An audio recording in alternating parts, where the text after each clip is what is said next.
Hey everybody, I just wanted to make this quick video about a Photonis Echo tube that I have. I have two of these in Tanto housings. This one is slightly better than the other one, but next to each other you can't tell at all.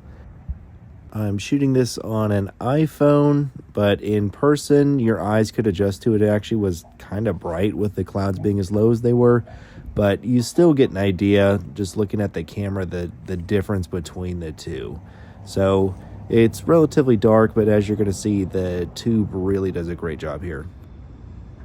I've got a Ring camera in the backyard, and the IR light on that is pretty bright and does a great job of illuminating everything. This tripod I'm using is not smooth at all to pan, but as we go over some of these light sources, the tube does a really good job of auto gating and not losing any resolution or clarity as it goes over them.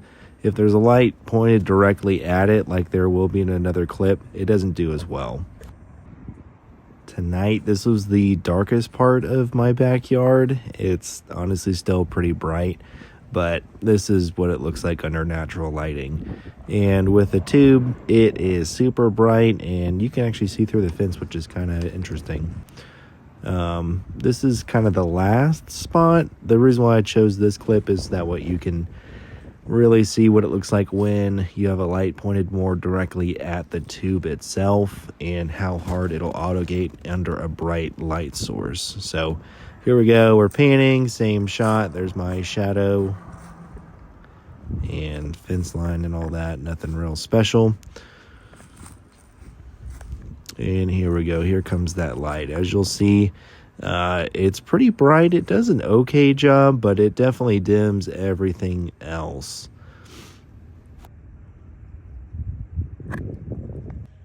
This area is actually inside kind of the back patio area. You'll have to forgive me. We just had our foundation fixed, so it's extra dirty. But there's not as much light in here, and it's pretty dark. This is close to what it's like with your real eyes. And then here it is with the tube. There's one small light on in the kitchen, and then of course that ring light in the backyard. But you've got some pretty good details that you can pick up on in here. It's pretty nice. This is really where it struggles. This is just pointed into a closet, and here I turn on a Streamlight Sidewinder that I have, and it helps a lot. This last location, I say location like we're going anywhere, is just my garage, and again, it's real messy from the foundation repair, but it's pretty dark in here. The only light sources really are from the little garage buttons and then like random chargers or sensors on the ground. So this is with the Streamlight Sidewinder. This is the lowest setting, and it actually does help quite a bit. I should have pointed over at the other stuff so you could see, but this is me playing with the brightness levels a little bit and pointing it around because it's on a swivel mount. And it does a really good job making up for this tube's low performance in really dark areas.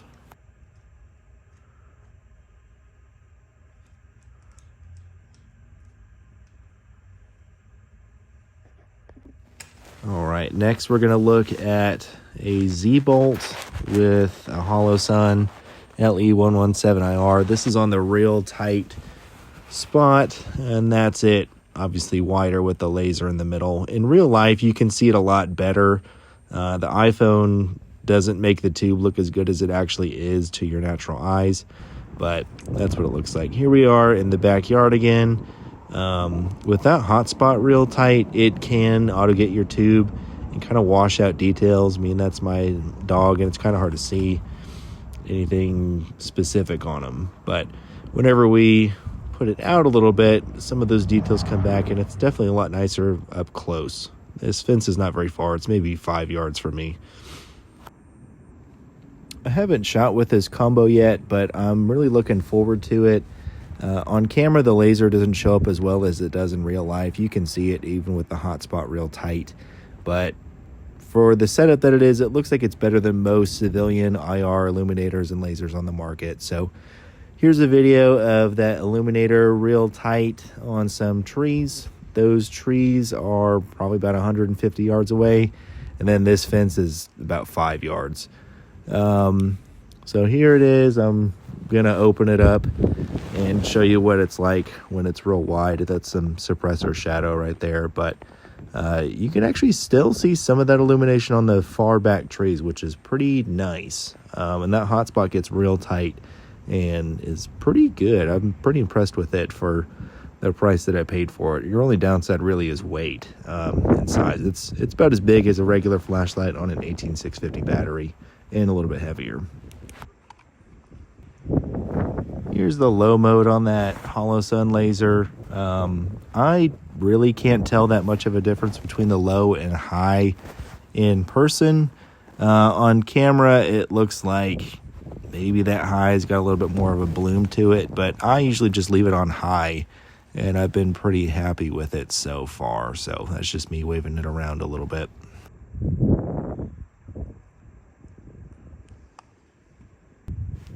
Here it is on high, and again, I can't really tell much of a difference. I mean, it's a civilian laser, so you're not going to be doing any LASIK or anything anyways, but it still shows up maybe a little bit better at further distance, but I would just leave it on high personally.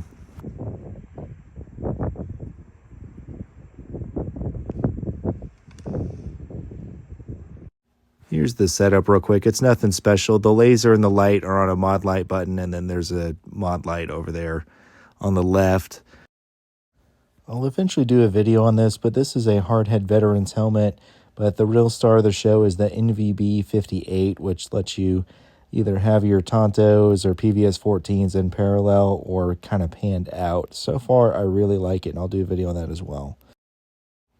If you've made it this far, I want to say thank you. I haven't made any kind of video in 5 or 6 years, and this is pretty rough. So thank you again. If you think of any questions, let me know. I'll either make another video or try to respond to a comment or something. Thank you.